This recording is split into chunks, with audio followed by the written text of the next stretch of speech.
글로벌 비트 시간입니다. 지난 금요일 뉴욕 증시는 혼조세로 마무리를 했습니다. 계속해서 8월 1일 데드라인을 다시 한번 못 밟고 있는 트럼프 행정부 관계자들의 발언들이 나오고 있는데요. 이런 가운데에서도 크리스토퍼 월러 이사가 7월 인하론을 재점화하는 모습을 보여줬습니다. 미국 증시가 그에 따라서 반응을 보여주긴 했습니다만 3대 지수가 일제히 상승하는 모습을 보여주지는 못했고요.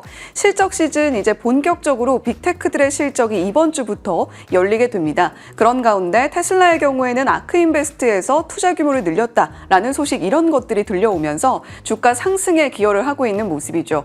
지금 약간 눈치 보기로 좀 투자자들이 방향을 전환하고 있는 가운데에서 어떤 투자 포인트 잡아봐야 될지 저희와 함께 이번 주도 고민해 보시죠. 네, 테슬라 주주분들께서 올해 들어서 참 마음고생이 심하셨을 것 같습니다. 과연 이번 주 실적을 등에 업고 주가가 본격적인 반등을 할 수 있을지 기대를 해봐야겠는데 한 주를 준비해보기 앞서 일단 지난주 금요일 시장 상황 자세하게 확인해 보시죠.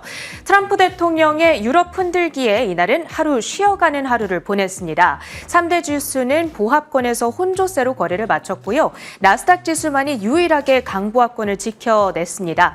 이날로까지 5일 연속 상승이었고요. 다시 한번 사상 최고치를 고쳐 쓰는 하루였습니다. 트럼프 대통령이 유럽연합에 15에서 20%의 관세를 요구하고 있다. 파이낸셜 타임스의 보도가 전해지면서 시장이 하락으로 방향을 틀었습니다. 얼마 전 서한을 통해서 30%를 통보했었잖아요.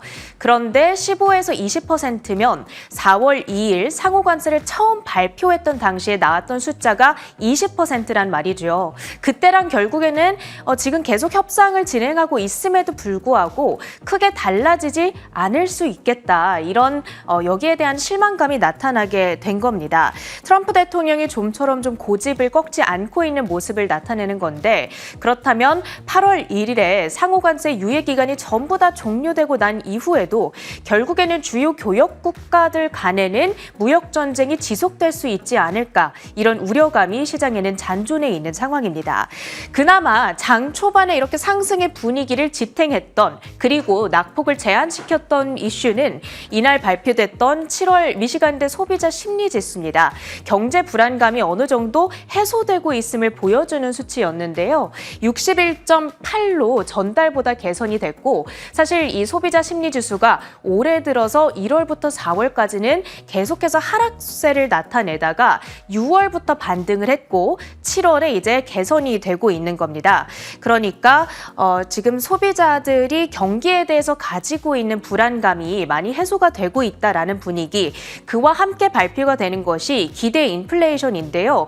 이 수치가 많이 높아지면서 올해 많은 우려감을 자아냈었잖아요.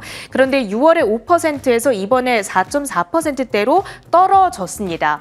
5에서 10년 기대 인플레이션도 3%대에서 조금 더 하락하는 모습이 확인이 됐고요. 그러자 금리 인하에 대한 기대감이 좀 살아나면서 국채 매수세가 나타났습니다. 이날 10년물 금리가 3bp가량 하락을 했고요. 30년물 금리의 경우에는 지난주 주요 저항선인 5%를 뚫어냈었는데 이날 다시금 5% 아래로 떨어지는 양상이 나타났습니다. 거기다가 크리스토퍼 월러 연준 이사, 최근에 차기 연준 의장으로 지목이 되고 있는 후보인데 고용시장이 여전히 불안함을 시사하면서 7월 인하가 적절하겠다라고 다시 한번 주장한 점도 국채금리 하락세에 일조를 했습니다. 한편 지금 가상화폐 시장에서는요, 비트코인은 지난주 랠리 이후에 좀 쉬어가고 있는 흐름입니다만 여타 알트코인들이 일제히 2에서 3%대 급등 흐름을 여전히 가져가고 있습니다. 이더리움의 경우에는 24시간 전 대비 4% 가까운 상승 흐름 현재도 보여주고 있고요. 지난주 가상화폐 통과 법안, 여기에 대한 부스트가 유지되고 있습니다. 특히 주말 사이 가상화폐 시장이 4조 달러의 시가총액을 넘겼다. 이런 소식도 들려온 만큼 이번 주에도 그 흐름 이어질지 지켜보셔야겠습니다. 히트맵을 열어서 전반적인 종목별의 표정도 확인해 보시죠.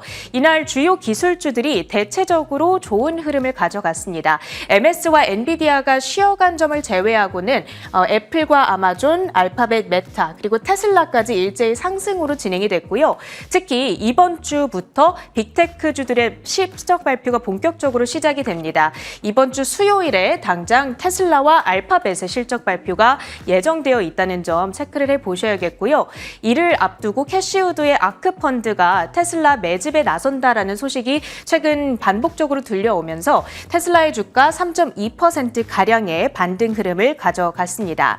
그랬던 반면에 넷플릭스의 경우에는 지난주에 분명 좋은 실적을 발표했습니다. 그럼에도 이날 주가가 5%대나 급락을 했는데요. 하반기 영업이익률이 둔화될 거다라는 전망에 투심이 흔들리는 모습이었습니다.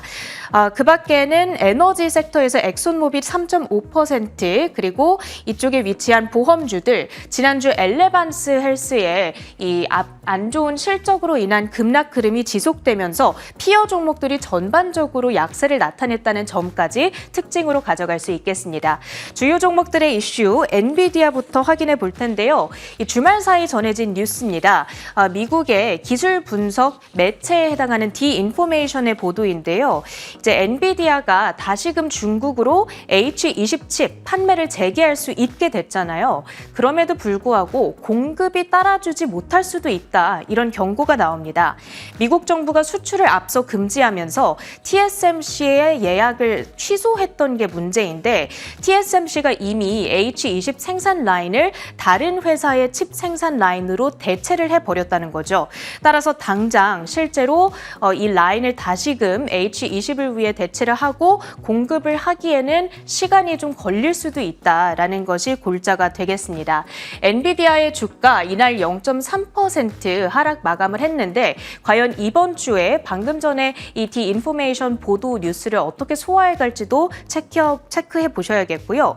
다음으로는 메타입니다. 애플의 핵심 AI 인력 2명을 추가로 영입했다는 소식이 들려왔습니다. 얼마 전 AI 모델 개발을 총괄하던 인물 러밍 펑을 영입을 했다라는 소식이 들려왔고 그 사람이 메타로 넘어가게 되면서 아무래도 리더가 빠진 거다 보니까 밑에 있던 부하 직원들도 좀 이탈하지 않을까라는 우려가 있었는데 그 걱정이 현실이 된 겁니다. 자, 이렇게 메타가 애플의 여러 인재들을 뺏어감에 따라서 애플의 인텔리전스 프로젝트에 대한 불투명성은 더욱더 짙어져가는 양상이고요. 메타의 주가는 이날 0.4% 상승한 $704 선에 거래를 마쳤습니다. 이슈가 있었던 특징주들 볼 텐데요. 먼저 암호화폐 관련주들입니다. 자, 이날은 소문에 사고 뉴스에 파는 움직임 속에서 대체적으로 종목들이 급락하는 흐름을 가져갔습니다. 이날 트럼프 대통령이 지니어스 법안, 암호화폐 규제 법안에 공식적으로 서명했다는 소식이 들려왔습니다. 미국 역사상 처음으로 치러진 암호화폐 관련 입법이고요. 이에 따라서 암호화폐를 거래 혹은 결제 수단으로 이제 정식적으로 본격적으로 도입할 수 있는 길이 열리게 됐다고 평가해 볼 수 있겠습니다. 다만 관련주들 지난 한 주간 숨가쁘게 달려간 이후 뉴스에 파는 움직임이 나타나면서 일부 종목들을 제외하고는 전반적으로 하락세를 나타냈는데요. 특히나 서클 인터넷 USDC를 발행하는 종목이죠. 4.8% 하락하는 흐름, 마라홀딩스 역시 2.3%, 그리고 지금 비트코인을 가장 많이 보유하고 있는 기업이죠. 이제 마이크로스트래티지가 보유하고 있는 전체 비트코인 발행량 가운데 보유하고 있는 수치가 3%에 해당합니다. 이제 다른 기업들이 도무지 따라잡을래야 따라잡을 수 없을 정도로 많은 양을 마이크로스트래티지 혼자서 가지고 있는 거고요. 이날 역시나 뉴스에 파는 흐름이 나타나면서 6%대 급락하는 움직임, $423 선에 종가를 형성했습니다. 하지만 위클리를 기준으로 봤을 때에는 암호화폐 관련주들 일제히 지난주에 시세가 아주 좋았다는 점도 체크를 해봐야겠죠. 다음으로는 아메리칸 익스프레스, 미국의 대표적인 신용카드 회사입니다. 이날 호실적을 발표를 했습니다만 중요한 건 시장은 이 신용손실 충당금이 늘어났다라는 부분에 주목을 하면서 나오면서 주가가 하락을 했습니다. 이 신용손실 충당금 14억 달러로 증액이 됐고요. 지난해 같은 기간보다 1억 달러 늘린 겁니다. 쉽게 말해서 빌려준 돈을 떼일 가능성에 대비해서 은행이 미리 쌓아두는 돈을 얘기하는 건데 이걸 늘렸다는 것은 향후 대출 부실이 늘어날 수 있다라는 시그널로 시장에서는 해석이 되곤 하거든요. 이에 따라 주가 아멕스 2.4% 하락한 307달러대의 거래를 마쳤고요. 이번 실적 시즌에서 호실적을 내놓고도 주가가 상승하지 못하고 오히려 이렇게 급락하는 종목들의 케이스가 심심찮게 발견이 되고 있다. 이 부분도 좀 주의를 해봐야 되는 하나의 포인트인 것 같습니다. 다음으로는 뉴스케일 파워도 확인해 보시죠. 수소 생성 그리고 담수 생산으로 확장된 SMR 기술 연구 프로젝트를 발표를 했습니다. 거기다가 콜 옵션이 74%로 급증한 점도 이 수급적인 측면에서 우호적으로 작용을 했고요. 이날 뉴스케일 파워의 주가가 7.3%대나 급등을 했습니다. 특히나 지난주 펜실베니아주에서 트럼프 대통령이 원자력, AI 전력 관련된 대규모 투자 발표를 했었는데 시장에서는 당초 700억 달러 정도 규모가 될 거라고 예상을 했었는데 이게 920억 달러, 훨씬 더 큰 규모로 발표가 됐거든요. 이에 따라서 원자력 관련주들에 대한 투심이 전체적으로 좋았다. 그 영향도 있었습니다. 이번 주 주요 일정도 확인을 해보겠습니다. 이번 주 가장 중요한 일정 가운데 하나, 화요일 제롬 파월 연준 의장의 연설이 예정되어 있는데요.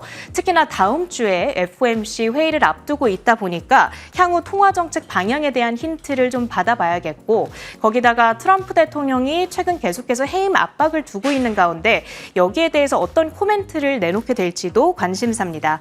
목요일에는 S&P 글로벌에서 발표하는 제조업 그리고 서비스업 PMI 예비치가 발표됩니다. 미국의 경기 동향을 엿볼 수 있는 대목이 되겠고요. 그리고 실적 발표 일정도 정리를 해보시죠. 시장의 표정을 결정지을 가장 중요한 날은 수요일이 되겠습니다. 이날 테슬라 그리고 알파벳의 실적이 장 마감 후에 발표가 되고요. 목요일에는 인텔 그리고 L3 해리스, 금요일에는 차터 커뮤니케이션과 오토네이션의 실적이 발표됩니다. 화요일에는 GM과 코카콜라, 필립 모리스 등 대형주들 그리고 다우 구성 종목들의 실적이 발표되니까요. 이들에 따라서 지수의 방향성이 가늠될 수 있다는 점도 체크를 해보셔야겠네요. 일정까지 확인해봤고요. 주요 외신 헤드라인들 이어갑니다. 매크로 한판 먼저 살펴봅니다. 러트닉 상무장관이 인터뷰를 진행을 했습니다. 8월 1일은 확고하게 상호관세 데드라인이 될 것이다 라고 이야기를 하면서 최근 시장에서는 트럼프 대통령이 관세에 대해서 강경한 이야기를 내놓을 때마다 트럼프 대통령이 또 한 번 타코 전략을 쓰고 있다 이런 분석들을 내놓고 있죠. 그러한 시각을 의식한 것 같은 발언을 내놓은 겁니다. 상호관세 데드라인은 8월 1일이 될 것이다라는 이번 발언은 타코 전략이 아니라 정말로 지켜지게 될지 주시를 해보셔야 되겠고요. CBS에서 미국인 60% 조사를 진행한 결과 트럼프 대통령의 관세 정책에 반대하고 있다. 지지율이 하락세를 그리고 있다라는 그러한 조사 결과를 발표를 했습니다. 트럼프 대통령의 관세 정책이 미국인들 내에서도 좀 반발이 크다라는 것을 해석이 되고 있고요. 인플레이션과 관련해서 계속해서 우려가 커지고 있는 점이 이러한 설문조사 결과로 이어지게 된 것이 아닐까 분석이 가능해집니다. 미국의 7월 미시간대 소비자 심리지수도 발표가 됐는데요. 예비치였습니다. 61.8로 예상치를 상회했고요. 전월보다도 나은 결과값을 받아들었습니다. 잠시 후에 자세하게 들여다보겠고요. 크리스토퍼 월러 이사가 7월 인하론에 다시 불을 붙였습니다. 만약에 7월 FOMC에서 동결 결정이 나올 경우에는 명백하게 반대표를 시사할 것이다 라는 이야기도 함께 전하고 있는데요. 월러 이사의 경우에는 제롬 파월 의장의 후임으로 거론되는 인물 중에 한 명이기도 하죠. 자, 이번 주에 테슬라와 알파벳 빅테크 실적 첫 포문을 열게 됩니다. 그와 함께 파월 의장의 연설도 예정이 되어 있고요. 미셸 보우먼 부의장과 오픈 AI가 함께 회동을 합니다. 샘 알트먼 CEO가 만나게 되고요. 이 자리에서 은행의 결제 시스템이라던가 여러 가지 이야기가 오갈 것으로 전망이 되는 만큼 이 회동 자체에도 주의 깊게 살펴볼 필요가 있겠습니다. 자, 그러면 저희 매크로 데이터 먼저 살펴보죠. 7월 미시간대 소비자 심리지수가 61.8포인트로 예상치를 상회했습니다. 5개월 내 최고치를 기록한 셈이고요. 6월에는 60.7포인트였고 7월 잠정치가 61.8포인트로 나왔으니까 전월보다 상당히 개선세를 보였다 이렇게 해석이 가능합니다. 시장의 예상치를 소폭 상회한 건데 61.5포인트의 예상치가 형성이 되어 있었고요. 현재 경제를 어떻게 판단하는가? 현재 경제 여건 지수는 64.8에서 66.8포인트로 올라섰고요. 소비자 기대 지수, 앞으로의 경제 상황이 어떻게 될 것인가에 조금 긍정적으로 받아든 결과치 58.6포인트로 올라가는 모습을 보여줬습니다. 그동안 좀 많이 눌려있던 위축됐던 소비 심리가 개선세를 보이고 있다는 것을 확인할 수 있었던 데이터였죠. 기대 인플레이션 어떻게 소비자들이 가늠하고 있을까요? 1년 기대 인플레이션 예비치 5%에서 4.4%로 내려갔습니다. 내려갔다는 것은 긍정적으로 해석할 수 있는 데이터죠. 앞으로 물가가 더 치솟는 것보다는 그래도 점차적으로 안정세를 찾아가지 않겠느냐 쪽에 조금 더 무게를 싣고 있는 겁니다. 2달 연속 하락세고요. 2025년 2월 이후 최저 수준이기는 한데 2024년 말보다는 조금 높은 수준인 건 분명해 보입니다. 5년에서 10년 장기 기대 인플레이션도 4%에서 3.6%로 낮아졌고요. 3달 연속 하락세, 2월 이후 최저치, 다만 2024년 연말보다는 높은 수준 역시 비슷하게 나타나고 있습니다. 자, 그런데 미시간대 소비자조사 조앤슈 디렉터의 경우에는 소비자들이 여전히 경제 불확실성에 방점을 두고 있다라고 해석을 하고 있습니다. 인플레이션이 더 악화하지 않는다는 확신이 있어야 소비자 심리지수의 개선세를 확연하게 느껴볼 수 있을 것이다라는 코멘트도 함께 전하고 있죠. 자, 그리고 크리스토퍼 월러 이사의 발언을 조금 더 자세하게 들여다볼 필요가 있겠습니다. 2주 후에 있을 FOMC에서 25bp 인하를 하는 것이 합리적일 것이다라고 이야기를 했는데요. 앞서서 체린 앵커가 전해주었던 것처럼 고용시장이 악화할 때까지 기다려선 안 된다라는 코멘트도 함께였습니다. 이 말인즉슨 고용시장이 현재 좋다라는 것이 아니라 고용시장이 악화할 수 있는 데이터들이 현재 여러 곳에서 속속들이 보여지고 있기 때문에 그를 보고 인하를 하게 된다면 늦는다라는 이야기를 하고 있는 셈이죠. 자, 그렇다면 월러 이사의 7월 인하 재점화로 국채금리 수익률 어떻게 움직였을까 들여다보겠습니다. 7월 FOMC 동결시 반대표를 시사한다라는 상당히 강한 논조의 발언에 2년물 국채금리 수익률이 내려가는 모습을 보이면서 2년물 국채가가 올라가는 모습을 함께 확인할 수 있었죠. 자, 이렇게 국채금리 수익률이 안정세를 찾아간 점은 긍정적이기는 합니다. 자, 그리고 앞으로 시장 심리가 어떻게 좀 이어나가게 될 것인가는 실적이라던가 여러 가지 요소들이 있겠습니다만 UBS에서는 헤지펀드 매니저들이라던가 대규모 자금을 움직이는 흐름을 지켜볼 때 향후 2주 동안 이들이 주식 비중을 2배가량 더 늘리게 될 것으로 보인다라는 분석을 내놓고 있습니다. S&P 500이 6,000포인트 아래로만 떨어지지 않는다면 앞으로 2주 동안 주식 규모가 늘어나게 되는 규모를 600에서 700억 달러 규모로 추산하고 있고요. 이들이 주식을 늘리게 된다면 시장이 조금 더 상방 탄력을 받아갈 수 있다라는 분석으로도 해석이 되니까요. 함께 참고해 보시면 좋겠습니다. 첫 번째 헤드라인 바로 이어서 살펴보시죠. 애플의 폴더블 아이폰 출시 가능성이 커지면서 해당 공급망 내에서 가장 큰 수혜가 예상되는 종목에 대한 분석이 이어지고 있습니다. 이들 가운데에서도 삼성 디스플레이가 핵심 수혜주로 지목되고 있습니다. 애플이 폴더블 디스플레이 공급을 위해 삼성과 협력할 가능성이 높기 때문입니다. 업계 전문가들은 폴더블 스마트폰 시장이 틈새 시장에 머물고 있지만 애플의 진입이 판도를 바꿀 수 있다고 전망하고 있습니다. UBS 등 투자은행 분석에 따르면 폴더블 아이폰은 2026년에 최소 1,800달러의 가격대로 소량 출시될 것으로 점쳐집니다. 폴더블 시장에서 기존 공급사인 삼성, 폭스콘 등 초기 생산을 맡을 것으로 보이며 특히 삼성 디스플레이와 그 협력 파트너들이 수익 증가를 기대할 수 있습니다. 애플이 새로운 스마트폰 카테고리를 개척할 경우 관련 공급망 기업의 주가에 상당한 영향이 있을 것으로 분석되고 있습니다. AI로 달려나가는 동안 애플의 주가는 상승 탄력을 가져가지 못하고 엔비디아와 계속해서 격차를 벌려나갔습니다. 이렇게 시총 격차가 벌어지다 보니까 1조 달러가 넘는 시총의 격차를 보여주고 있는데요. AI 쪽에서 애플은 가장 빠르게 달려나가기에는 지금 현재 상황을 보더라도 무리가 다소 있어 보입니다. 그렇다면 애플이 잘하는 쪽을 보자라고 생각을 했을 때 애플이 가지고 있는 하드웨어 패권 쪽으로 시선을 돌릴 수밖에 없겠죠. 자, 그렇다면 애플이 폴더블 폰 시장에 본격적으로 진입을 했을 때 하드웨어 강점을 살려서 앞으로 애플의 주가 상방을 열어갈 수 있을까 쪽에 시장의 관심이 상당히 큰 듯합니다. 시티에서는 애플의 폴더블 폰 주요 수혜 기업으로 여러 기업들을 이야기를 하고 있는데요. 그중에서도 시티의 키나웡 애널리스트는 7월 14일 보고서에서 홍콩 증시에 상장된 렌즈 테크놀로지를 주목하고 있다. 이런 코멘트를 내놨습니다. 폴더블 스마트폰 공급망의 주요 수혜자 중 하나가 될 것이면서 내년 매출의 5%, 2027년에는 12%가량이 애플의 폴더블 폰에 기인을 할 것이다 라고 이야기를 하고 있고요. 목표가를 26 홍콩 달러로 제시를 했는데 현재 주가 대비 25%가량의 상방이 열려 있다라는 분석으로 보고 있습니다. 자, 그리고 우리 주식시장 투자자분들께 굉장히 또 화제가 됐던 권밍치 대만 IT 전문 애널리스트의 코멘트도 저희가 주목을 해볼 필요가 있겠습니다. 권밍치 애널리스트는 파이넴텍이 폴더블 디바이스 시장의 성장 그리고 앞으로 이 폴더블 폰에 들어가는 주요한 초정밀 레이저 가공 수요에 증가하기 위해서 175억 원의 투자를 발표했다. 이것이 과연 시사하는 바가 무엇일까를 좀 들여다볼 필요가 있겠죠.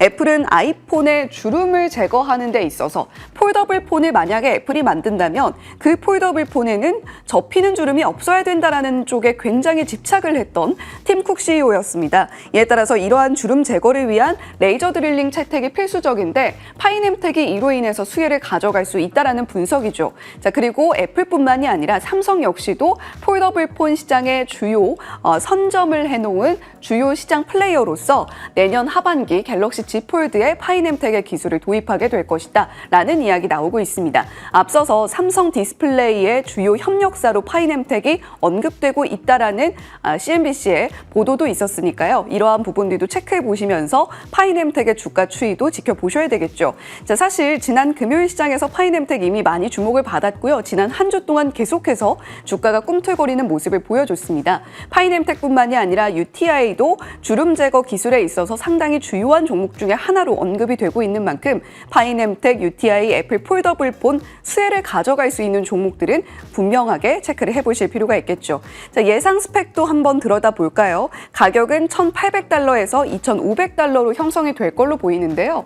역대 최고가 아이폰에 속할 예정이다라는 코멘트 나오고 있습니다.